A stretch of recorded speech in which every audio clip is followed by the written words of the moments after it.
Hey, this is Steve in Dallas, Texas. It's Saturday morning, and you, my friend, are listening to Light Talk. And this is Stan in Gainesville, Florida. And today, it's time for another interview on Light Talk with my dear friend, Ellen Lampert-Greaux.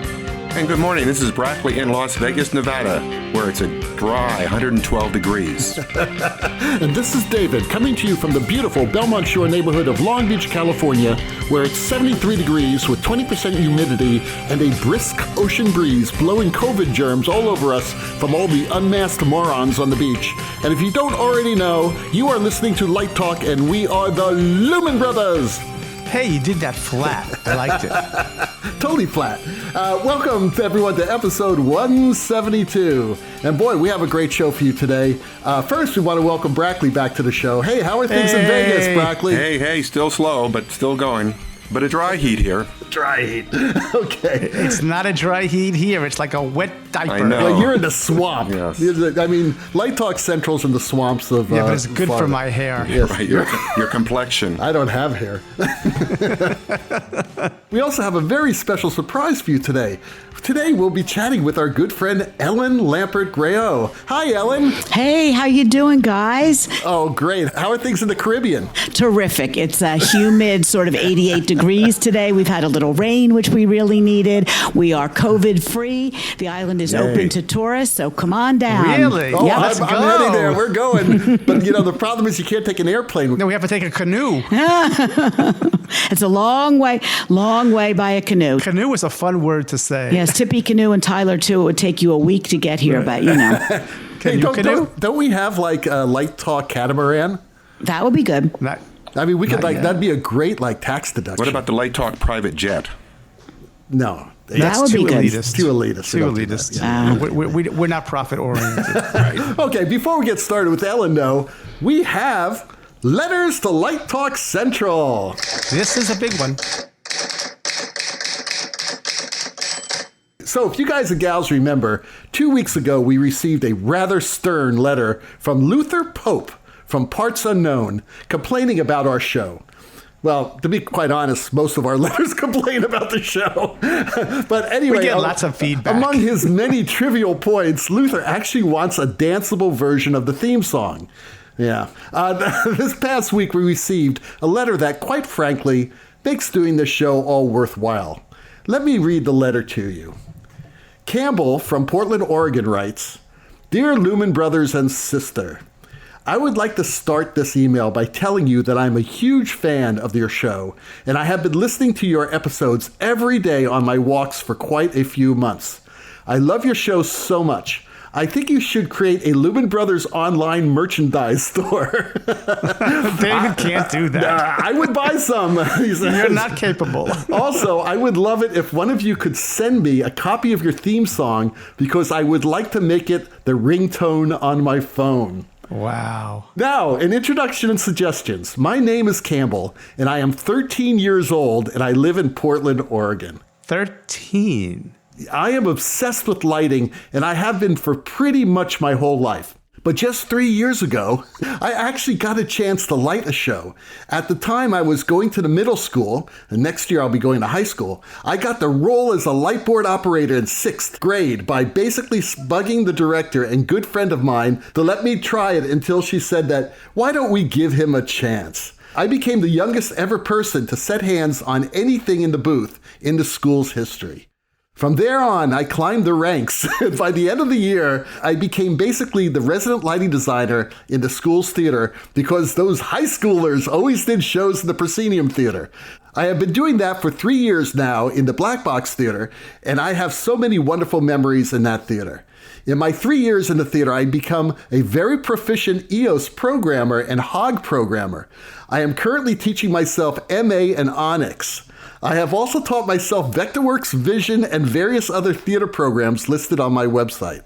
I have also created a light lab in the basement of my house that consists of some cheap, by cheap I mean $25, RGB pars, some mid-class RGBW pars, some cheap Chinese movers, 2 Studio Spot 250s, and 2 Mac Auras and Elation Fuse pars.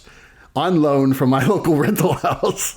It's unbelievable. Some of this I got donated to me by my mentor, and some of it I bought with my allowance. Good for you, Campbell. For my control, I have a Hog DMX widget and an ETC Nomad student package donated to me by Rick Wolf of ETC.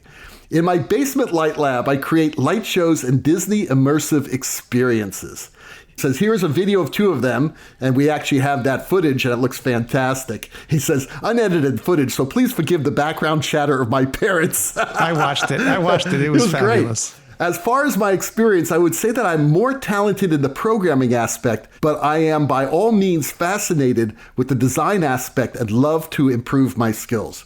I am very lucky to have lots of wonderful people in the business to help me out on my journey so far. Here are some of them. Jason Badger of Disney Imagineering, Ward Ramsdell, Kurt Doemelt of Nautilus Entertainment Design, Hollywood Lights, Rick Wolf, and the spirit and legacy of Fred Foster from ETC and Jaffe Weidman.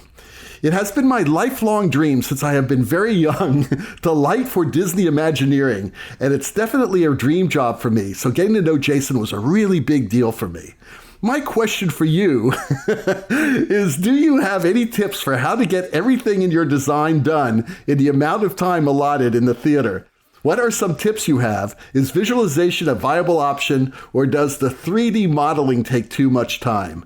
Thanks in advance, Campbell. P.S. I would love it if you actually came out with the Maui Wowie gel collection.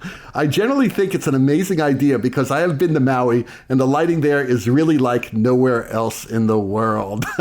So Stan, I think you came up with that one, didn't you? The Maui Wowie gel collection? I did. I came up with it when I was in Maui. It was when I was still, helping write sponsors. This kid is like, how do you not fall in love with this kid? He's phenomenal.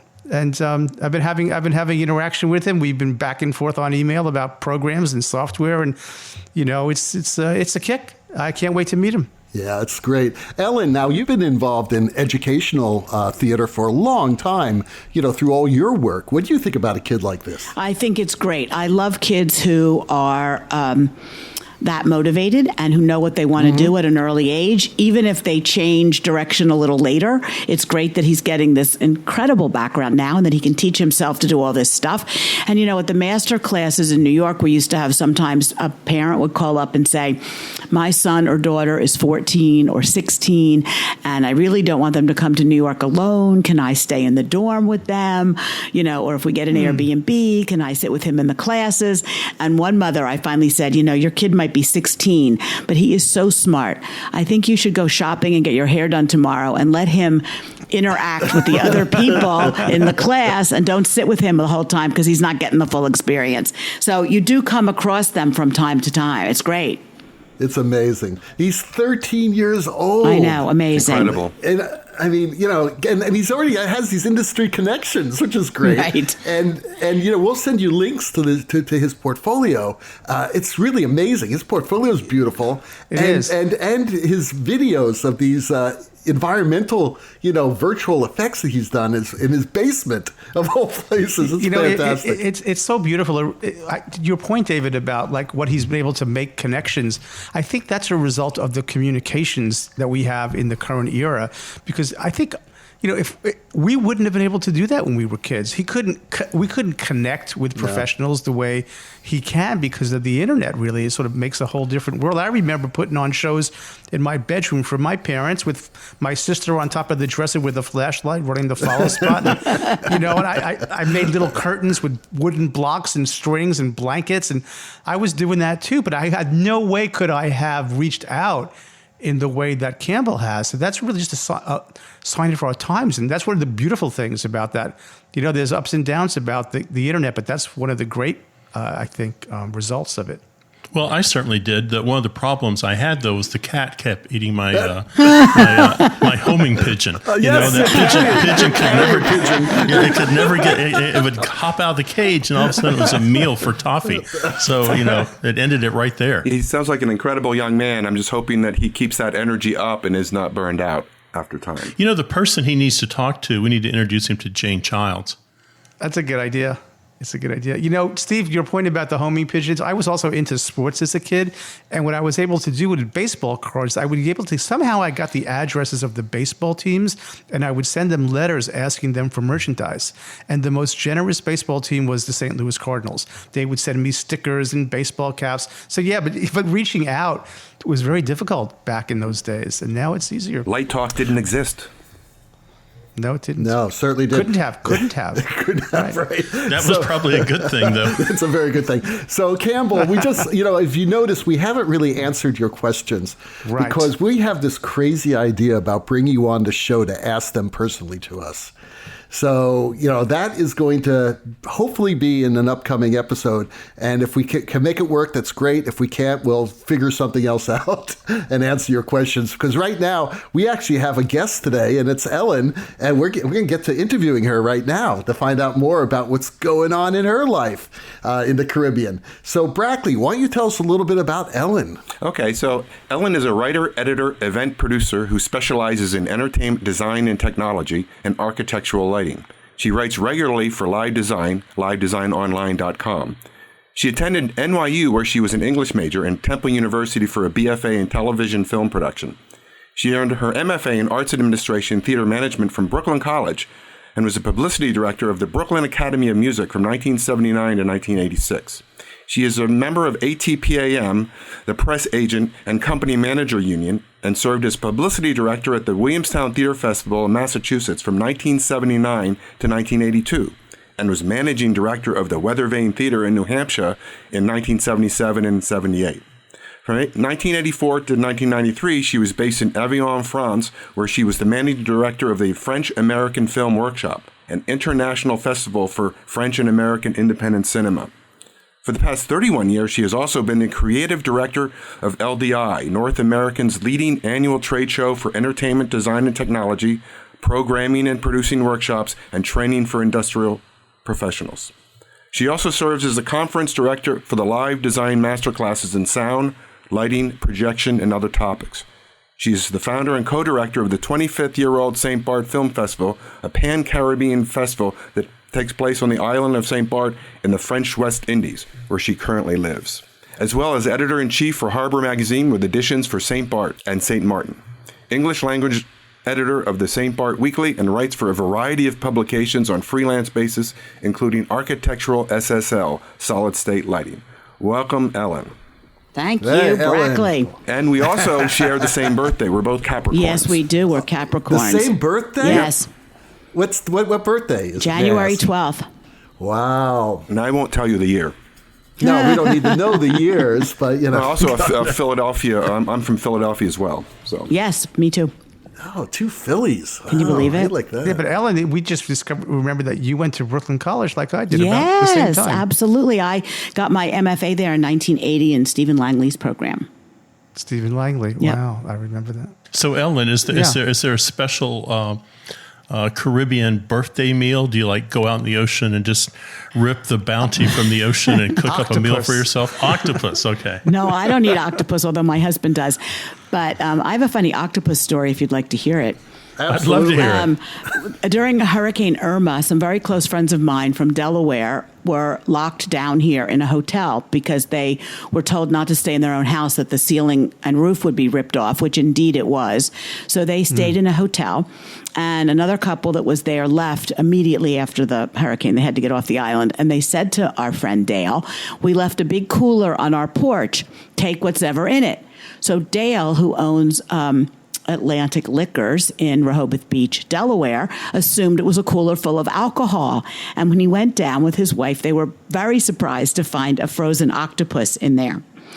And they really didn't know what to do with it. And there was no Wi-Fi on the island at the time. But the wife had heard that there was a Wi-Fi set up at the fire station. So she went over there and called up on her iPad how to cook a frozen octopus and took a picture of the page because she knew she couldn't call it up again when she got back to the hotel. And they made it, and halfway through, the propane on their stove tank ran out, so they had to go to another little villa at the same hotel to finish the octopus. And she said it wasn't really that great, but the experience of finding it and making it was so totally Caribbean, they will never forget. That was their Hurricane Irma post dinner. Wow. This could be your autobiography. Oh, I'm telling you. How to cook a frozen octopus. Exactly. I'd buy a copy right now. So let me ask you a question here. Your intro into LDI and what the hell is it DMX? How does that go together? Well, I'll tell you. In 1988, I was living in the south of France, and one of my dear friends and mentor, Pat Mackay, who founded LDI in 1988, said to me, I really need you to come back. I was writing freelance for her magazines at the time, Theater Crafts and Lighting Dimensions. And she said, high-end systems and a lot of the other companies, they really want us to start a trade show for the rock and roll lighting industry. And I'm going to do it, and it's going to be in Dallas. And I really need you to come do all the marketing and promotion for this. So I'm like, okay. So I started working with her on that in 88. The person who did the very first conference programming was Ann Daly, who was the editor of Lighting Dimensions at the time. But the second year, Ann didn't want to do the programming. So Pat said, well, will you do the programming for the conference as well? I'm like, sure. So she hands me a piece of paper with all the lists of what the sessions were going to be. And one of them says DMX and beyond. So I go, what the hell is DMX? So Pat says to me, oh, you have to call Steve Terry. Well, who's Steve Terry?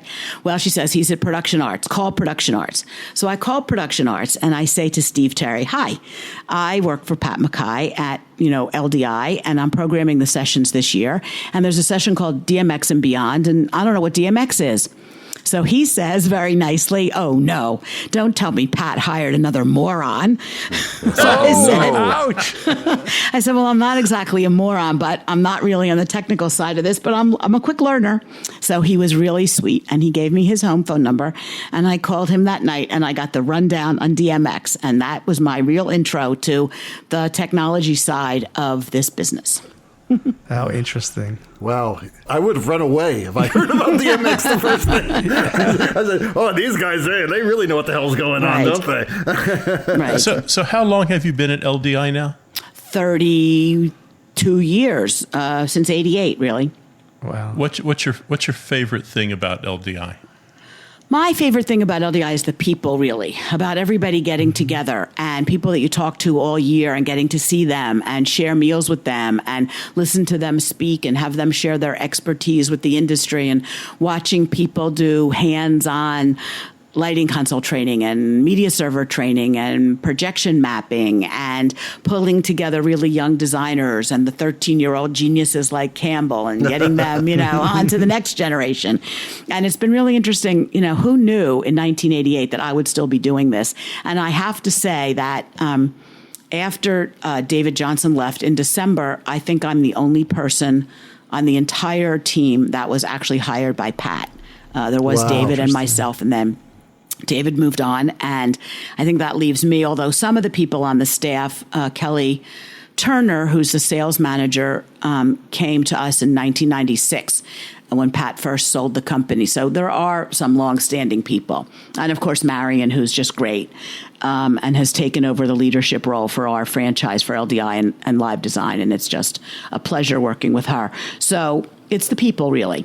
I now know the secret password at LDI, and I'm going to share it with our listeners. I was walking in LDI, and someone stopped me and said, your badge is incorrect. And I said, oh, Ellen said it'd be all right. And they would come right in, sir. Come right in. Security. Ellen loves hearing about this. Oh, that's funny. The guy like Steve Woods come by and goes, keep him out. It's funny, Ellen, because that was 1988, right? 88 was the first year. 88 was the first year. I believe that was my first or second year at SMU, and I came back to run the program there. And I was there at that LDI. Number one. The one in Dallas? Dallas, Texas. In Dallas. Yeah. Where was number two and where was 2 and 3? Dallas was first. Nashville was second, and I believe Reno was third. I think Reno was maybe my first one. Yeah, I went to Boston. Reno, too. Wasn't there one at Boston? No, we've never been to Boston. USITT was in Boston. That's what it was, after USITT. Yeah. USITT. And I remember seeing you there too. And I may have met you back then too, because I was doing some little things. I think there was an article on me in Lighting Dimensions of some things I was doing. And Did you write that one? I don't think so, but Was it I on do the SMU remember program? you. And the funny thing about that was that it was not at the convention center. It was in the basement of a building called the Infomart. The Infomart. Across right. from the Anatole Hotel where we all stayed, which was quite extraordinary. And the people in that building on Friday thought that there was either an earthquake or a supersonic plane in the basement because the decibel level must have been 120 to 125, and the building was literally, moving on its joists. Oh, yeah. I just think of the evolution of LDI over the years. I was at the one in Reno, and I just remember it being so loud. I mean, you walk in that room, and then over the years, and they had a quiet room and then a loud room. But then over the years, it has got quieted down quite significantly and really nicely. Was that 91, Ellen? Yeah, Reno was Reno 91. may have been 91, and then again in 94. In Orlando, our first show may have been Orlando 90. So it may have been Dallas, Nashville, Orlando, Reno. I think I was living in the Midwest and I drove to Reno for LDI with students. Right. And people said to me, "You're bringing students to this show? This is like an adult show." And I remember saying, "These are your future customers. What are you talking about?" Exactly. The second time we did Reno, which was in 1994, there was a snowstorm. That's the one I was at. I remember the That might have been the snowstorm. year I was in. That might have been my Reno year, Yeah, 94. and there were possibly. people who were trying to get over some pass from Sacramento with their gear and their trucks, and they got stuck. And That's the Donner Pass. Yes. Oh, Well, I yeah, remember there we you They started go. to eat each other. okay, well, fortunately, they didn't get that stuck. having a bumpy plane ride into Reno that year, I remember. Yeah. Well, yeah. Brackley, it hasn't gotten quieter. Your ears are just blown out. You're going Your deaf, ears. man. Actually, the one of the most incredible things we did at LDI ever was in that Reno year. We started our backstage Las Vegas experiences, and the show wasn't in Las Vegas, so we hired a private plane that had 100 seats. And the 90 or so people who signed up to go on the first backstage Las Vegas event all piled out on Sunday afternoon onto buses, went to the airport. We didn't even have to go through the airport. We went right to the tarmac. They got on the bus. We took their luggage.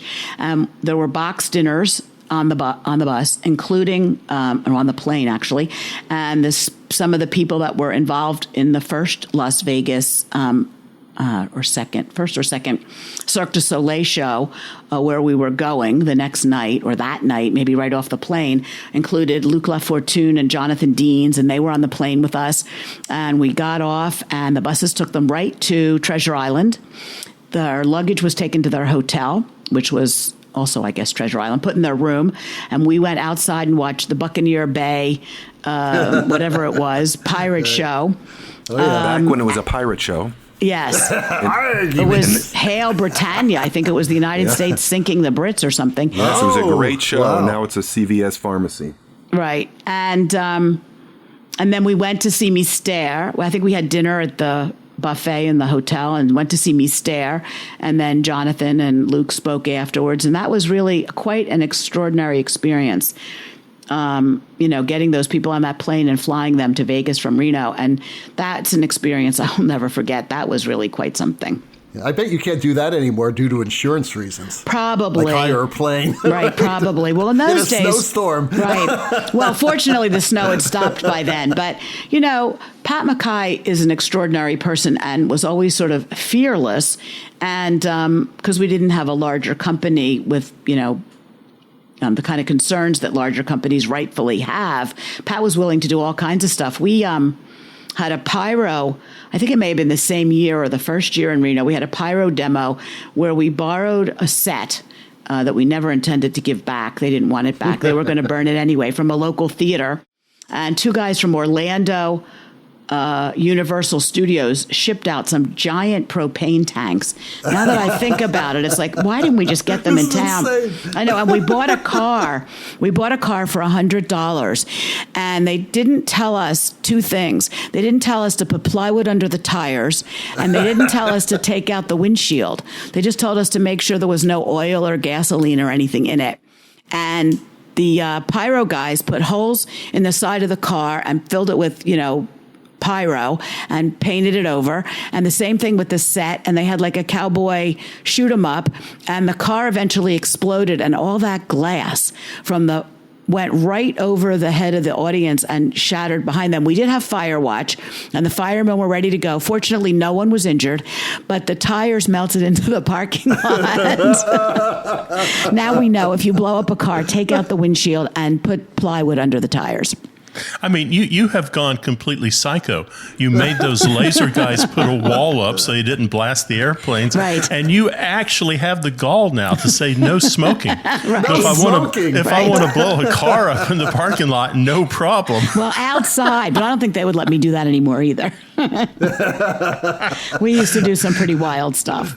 Oh, you need the Hall of Fog where it's just smoke in there, and we just walk in and wander around. It used to be. It used to be. Yeah, Absolutely. It was insane. We used to have the Agreed. dark hall, the loud hall, The loud hall. Yeah, I remember that. One year we had DB patrol, a bunch of, our interns walking around in bright red tour jackets that, DB on the back and they like these speakers are like the people that are blowing the subwoofers up to 150 dB are like, who are you, kid? Out of my booth, Out of my booth, kid. Well, they couldn't get there. The sound wave was Right. pushing them back out. The force field. Exactly.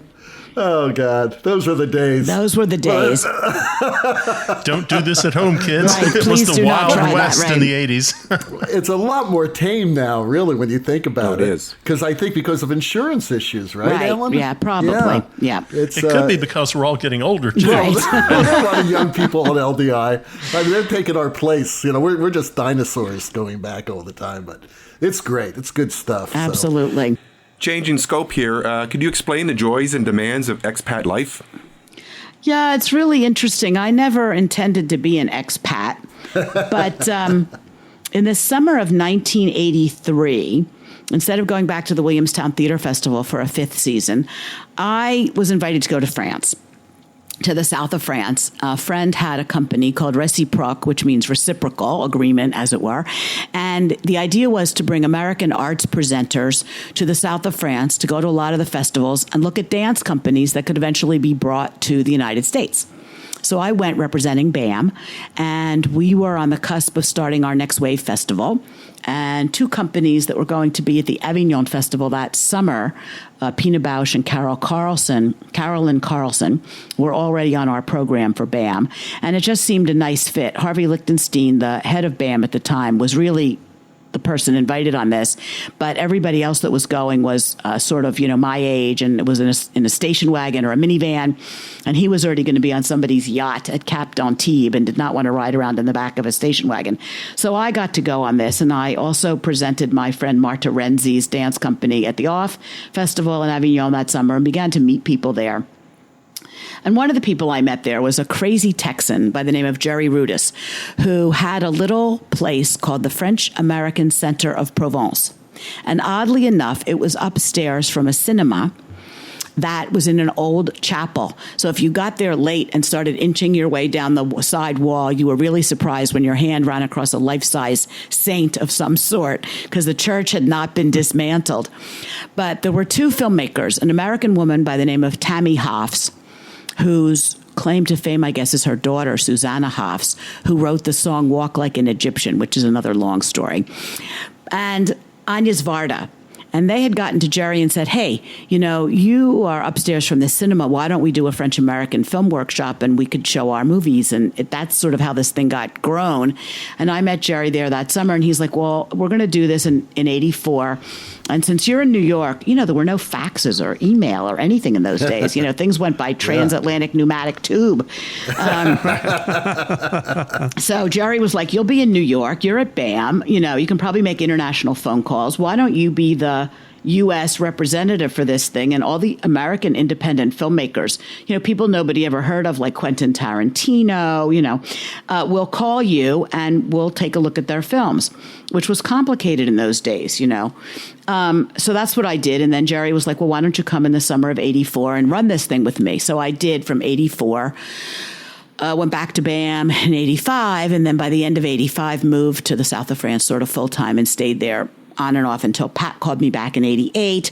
And then I back and forth until my friend Nancy Piccioni twisted my arm to come to St. Bart's in 1989. And she said, look, it's the first winter you're not going back to France, and you'll love it. It's like Provence light. They have croissants. They have pain au chocolat. They speak French. You should come with me. And I did, and met some wonderful people here. And then the third year I was here, I ran into the detour in my life, which is now my husband of 27 years. The detour. And got stuck, never intending. But having lived in France, I figured, well, I could live here. Although I don't go to the beach, and I don't really like sand and sun and bugs and heat. And, You're on an island? Yeah. Could be lost on me, but the views of the ocean are spectacular. Oh, yeah. Sadly, what's happened here in the past 30 years is unbridled greed and construction. So it doesn't really look like it looks. I mean, if you ask Pat McKay what it was like when she came to my wedding here in 1992, it's really, really changed. But people who have never seen it before get off the plane and they're like, oh my God, why haven't I been here before? So I guess it still looks like paradise to a lot of people, although a lot of us miss the way it was. We sort of suffer from nostalgia. But, it's very interesting. It's being an American and an expat, you tend to gather with other Americans and other expats, and they kind of come and go. So your friendships and your relationships are a little different than like if you live in a small town. But there's a lovely, even though I'm Jewish, there is a lovely Anglican church here, which is really sort of a cultural center for the island. And that's sort of where the Americans of all denominations gather. And there's a book club, and there's a meditation circle, and there's a lot of things there that are not necessarily religious, but are cultural. So it's a nice place to meet people. The people that are from the island, like my husband's family and all, they're very sort of insular, and it's not easy to break into their lifestyle. So I do tend to have a lot of American and British friends here. And what is the expat population there? Is it large? Well, I think, full time, it's probably a couple hundred people. The island is mostly French, of two ilks, the kind like my husband, whose families came here in the 17th and 18th centuries, and stayed and expanded. And then a lot of people from metropolitan France who started coming in the 1980s for various reasons and really brought development to the island. And there are close to 1,500 Portuguese on the island now. They started coming in sort of, I guess, the mid-90s, mostly as construction workers, and they do incredible work, incredible stone work and incredible tile work. And a lot of them were single guys who came here and married young St. Bart's women because a lot of the local families had been sort of intermarrying for 300 years and running out of people who weren't their cousins. So the Portuguese have really nicely integrated themselves into the island, and they have a Portuguese folk group, and they're really wonderful, wonderful workers, especially, like I said, for stonework and tile work and stuff that it's hard to do. What's the population of the island? 10,000 people. And I sort of confronted two tourists the other day, now that we're open post-COVID, and I said, where are your masks? And the guy said, how do you know I'm a tourist? And I said, well, the 10,000 of us who live here kind of know each other, especially after all these months of lockdown when there was clearly everyone that was here was living here. So that was interesting. So just curious, how do you run a film festival on a tropical island that doesn't have a cinema? You don't have a cinema? No cinema. That's a really good question. So what happened was in 1993, when I sort of gave up running the festival in the south of France, a friend of mine, Joshua Harrison, who had been on our jury at that festival and is a wonderful documentary filmmaker, among other things, said, hey, why don't we do a festival like that in St. Bart's? So I thought, well, okay. So I said to my husband, hey, do they have a movie theater? Nope. Well, where do they show movies? Because I had seen posters for some Hollywood blockbusters around. And he said, oh, well, there's a tennis court that has an outdoor cinema. Why don't we go talk to them? So it's a nonprofit association that does a lot of stuff for kids and culture. And they actually had a tennis court. And in the building at the back of the tennis court sort of like a garage, and there was a ladder that leads up to a very small projection booth where there was an antique, and I mean antique, 35 millimeter projector that took a half a movie. One reel. They took one reel. So you'd have to stop and have a little intermission where you could sell refreshments while the poor projectionist would put the second movie. It was very hot up there. Put the second reel on. And we started this in 1996. And after a couple of years, the two local projectionists were like, could you do this every other year? It's like a lot for us to do. And, they were volunteers, very generous. And Josh, it turned out, had a brother who was married to a woman from Denmark. And her brother was a projectionist. And he knew everything about 35 millimeter projectors, how to fix them in his sleep. So we actually started bringing this guy, Steve, from Denmark every summer. And he showed up with his little black doctor bag the first year. And they were very like, oh my God, we never let anybody touch our projector. And he goes, oh, well, let me just take my Q-tip and see if we can fix the lens here a little bit. And I'm going to put some alcohol on the mirror and clean this up a little bit. And oh, look, this little wire over here needs to be pinched a little bit. And they're like, oh my God, okay, fine, look, fix it. There's lumens coming out of this projector. Exactly. And big old, $700 lamps that this thing took. And eventually they let us have Steve. And the first year we tried to show a video, nobody had a projector of any sort here. So we put a ladder in the middle of the tennis court and ran wires to it from the booth and put up cones around it so nobody got too close to it. And that was how we first showed video there. And about 5 years ago, I guess, 4 or 5 years ago, they upgraded this cinema. They don't use it as a tennis court anymore because some real tennis courts were built elsewhere and a real tennis club. So this is now an outdoor cinema, and they have a Dolby sound system, which is really quite good. And they have a giant wall, which was always the screen, but has been really improved and painted and some kind of screen goo kind of stuff on it. So it's got a great image and $150,000 worth of high-tech projection equipment. Wow. And the way they show movies, they show Hollywood blockbusters dubbed into French. And we are a pan-Caribbean art cinema kind of thing. So they can either send you something via the internet that they download and can run, or you can attach a DVD reader or a Blu-ray reader, and that's how we show all our films now. So for people like my husband, and Steve doesn't come anymore because the 35 millimeter projector was retired. But we have a wonderful friend, Jean-Marc from Guadeloupe, who comes and is our video projectionist now. And for my husband and whoever else is in the projection side of this, it's so much easier because an entire collection of festival films fits in your backpack, and it weighs a pound maybe because it's Blu-rays and videos, unless it's one of the DCP players, which is a little heavier. But it's nothing like going to the airport and moving one 35 millimeter film, which probably weighed 100 pounds. And we would get 5 or 6 of them and have to move them from the airport to the house. And then one by one to that hot little projection booth with the half a cinema in it, and thank God we don't have to do that anymore. Right. So we also do what time afternoon. Of year is it? It's usually the last week in April, the very beginning of May. Okay, so it's canceled this year, I take it. And it was canceled this year. So we may, November in France is the month of documentary films. So we may do a little weekend of documentaries in November and just call them docs on the dock. And maybe do them outside at night. We always do one screening outside on the dock. And for many years, we did one on the beach. We have a big blow-up screen. It's probably, 6 meters by 4 meters. Yeah, those are cool. Yeah, and we did a beach screening, and we would do it. Somebody said, why do you always do it on the same beach? Why do you always do it on the beach in Flamand? And I said, well, because my mother-in-law lives there, and we pull the electricity from her house, run it across the road, around the palm tree, and down onto the beach. So thank you, Maman, for the electricity. Yeah, they do that outside. I live on the beach.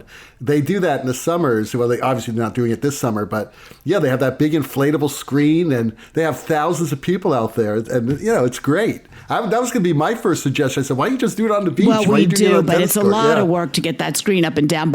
And it's sometimes very windy, and it's they have a little bit of They have a little bit of... You don't want your screen to blow away in the middle of the feature film. But we have had some extraordinary evenings with live music and live drummers, and then we segue into a drumming movie, and it is really fun on the beach. And you could do it this summer with social distancing. Just say to people, hey, move your blankets further apart. Right. They could stake out areas and do it with social distancing. Yeah, you could. Maybe the width of a frozen octopus. Exactly. Exactly. And have a barbecue and make them on the beach. You could give everybody one when they got there. Maybe the Lumen Brothers should have a little concession stand where we could sell the octopuses with some margaritas to go. Exactly. Frozen margaritas to go and frozen octopuses. I mean, come on. Exactly. Octopus on a stick. As part of your merchandise store, along with the caps and the T-shirts. I think we need a mascot. I think a frozen octopus would be a good mascot for us. I thought we were going to do a sea lion as a mascot. Well, there you go. Too smelly. So where exactly is the island located? How far away from New York or the States is it? Well, if you were on JetBlue or American Airlines, it's a 4-hour flight to either San Juan or St. Martin, where you change to a sort of puddle jumper. The classy way to come is to go to San Juan, and there's a little executive airline called Tradewind Aviation, which also runs from New York and Boston to Martha's Vineyard and Nantucket, I guess. And their winter service is San Juan to St. Bart's or Antigua or a few other places. And they fly these really beautiful planes that are Pilatus, 8-seaters, very comfortable, very nice service. Or else you can go to St. Martin and get on a puddle jumper, which is just a 10-minute flight, which is the much less expensive way to go. But no jets can come here. The runway is very, very short with a mountain at one end and the beach at the other. So if you run off the end of the runway, you get wet. I think we go to David's and we just take the sailboat around the Cape and around the Horn and up. There you go. Have you ever sailed around Tierra del Fuego in a catamaran? I don't think so. No. So Ellen, since you always have your fingers on the pulse of the industry, what do you think is coming down the road for the entertainment industry in these uncertain times? Well, I think that's a really interesting question. And I think that what's really interesting in terms of the, people being locked down and using every creative bone in their body to try and figure out what to do while they're not working. A lot of the stuff that we've seen has involved, XR, augmented reality, and virtual reality. And that, I think, is really a big wave of the future. And I think that, the next generations, do they need to go out 7 nights a week to the theater? Probably not. Are they happy looking at things on whatever the digital market is going to send them? Yes, probably. So I think that maybe a lot of things will remain hybrid. I don't know how many of you saw the Katy Perry piece that was shot at the PRG studio, their XR studio in Los Angeles, with, Corey Fitzgerald and JT Rooney and other people involved in that, which was, I think, a brilliant example of a live performance in an augmented reality environment. And I think that that's one thing that's coming down the road. Another thing that I think is coming down the road is 5G. And nobody really knows yet what that's going to do to us. Either it's going to fry us like living in a microwave, as the naysayers are saying, or it's going to open such fast bandwidth for everybody that, Zoom will look like something from the dinosaur age. It'll be like Fred Flintstone's way of communication. And I think that that's going to open all kinds of things for, this podcast could have people calling in from all over the world live in, you could have video clips. I just think that the whole digital world is going to explode and continue to explode around us. I love Broadway theater. I grew up on Broadway theater. I grew up on dance. I love dance. The first time I ever saw an opera, I'm like, why are they singing? What are they doing? Why aren't they just dancing? I was so confused. But I've grown to love opera. But, there's a problem with all of those things. The cost of producing them is just out of the park. And Broadway is at the point where you cannot increase the number of performances per week. You cannot increase the number of seats in the theater, and you probably cannot increase the ticket prices. So where does that leave you in terms of an economic model for a Broadway show? Well, maybe it has a lot of other things that go around it. And if 5G can allow you to stream that Broadway show live for half the price into people who could never get to New York for various reasons. So you could have a live audience and a digital audience at the same time experiencing the same thing, and a talk back afterwards where the people at home can ask and answer questions in the same time frame as the people in the theater. I think that there's a whole hybrid entertainment platform coming our way in the next decade. I have a follow-up on that. Has the Met sort of touched that idea in its live broadcast into movie theaters around the country? Well, the Met, yes. And that, I think, is a really good example of, realizing that a lot of people cannot come to New York and cannot afford a Met ticket. And not only have they done it in the movie theater, but they have been one of the most generous companies throughout the entire pandemic with a nightly stream. And if you've been willing to watch an opera every night, you can watch almost their entire HD archive live streaming. And it's been incredible. And it's an incredible way to see the work of all the designers and the directors. And, I always say you can't tell what you like unless you know what you don't like. And, by seeing some of these wonderful, wonderful productions and some of the sort of failed experiments.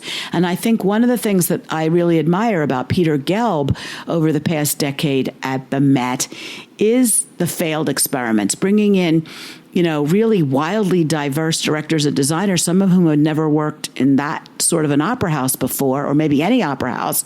And they weren't really in tune with we're going to tech it in August and then it premieres in October. And you're like, what? It's a very different kind of schedule than an off-Broadway or Broadway production. And some of them worked and some of them didn't work. But I think it's a really interesting and brave way to do that. And I think that, the whole thing about having an iPad and going to the theater and having an entire augmented reality, a whole other layer of what you can see visually if you look at your iPad, which I'm not sure I like, because I like the shared experience of like looking at your neighbor and going, hey. So I think a lot of these hybrid things are going to be an answer to the economic dilemma of how to produce a live show in the future. Absolutely. It's funny, it's interesting you said that, in our last week's show, we had Driscoll and Zach on, and we were talking about the future of Broadway. And Zach was mentioning, he goes, I don't know when we go back if they're going to be able to even fill the theaters. Mm-hmm. And how's that going to affect us? Our fees going down, things like that. And then, I watched this amazing video of Hamilton that I saw that last night. Disney Plus. Incredible. I'm watching it on a 4K television set, and I could see every single light cue perfectly. Right. And the depth and the contrast is better than you would ever see actually live, to tell you the truth, if you're sitting 20, 30 feet away. For $7. So and it's $7. Right. Exactly. So I'm canceling mine. I don't have to pay. The running joke on this show is me having to, wanting to pay $800 to see that show. No, I'm not going to do that. But I saw it for $7. But anyway, but on the other end of the equation, that's $7 multiplied by the audience. That's what I'm getting at, Stan. It's an economic win. I think this is what Ellen is talking about. Yeah. Is that if you have a simulcast of a Broadway show, and it's sort of the same thing. Then you could open it up to millions of people instead of just having 1,000 people in the theater. Right. You have millions of people who are paying $7, and those people who are privileged, or they have enough money to spend hundreds and hundreds of dollars for a Broadway ticket. That's great. They're there live and they get that experience. But everyone else gets the experience, and the same thing's kind of happening in education now. Right. Where we're talking about live streaming, but also maybe, hopefully, once we have a vaccine, that we'll have live classes again, but also opening it up so that universities can actually have another revenue stream. Well, not only that, but you could subtitle Hamilton, for example, and like Lin-Manuel Miranda, who would probably love everyone in Puerto Rico to see it, and all of South America and all of Spain, and you could do 10 languages. Well, they could perform it in, who knows? Well, no, they perform it in English, but you could subtitle it the way they do with a film and have, millions of more people see it. But ultimately for the designers and the actors and the producers, it just opens an entire world. It's so much broader than Broadway. I agree with that. I was thinking as you were discussing that, Ellen, that you could make the argument that live theater is sort of an elitist activity and that the general population doesn't get exposed to it. So doing that sort of removes that barrier.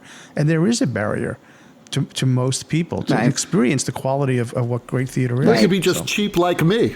But, we could do an easy test of this to see if it's going to work. This is where we have missed it.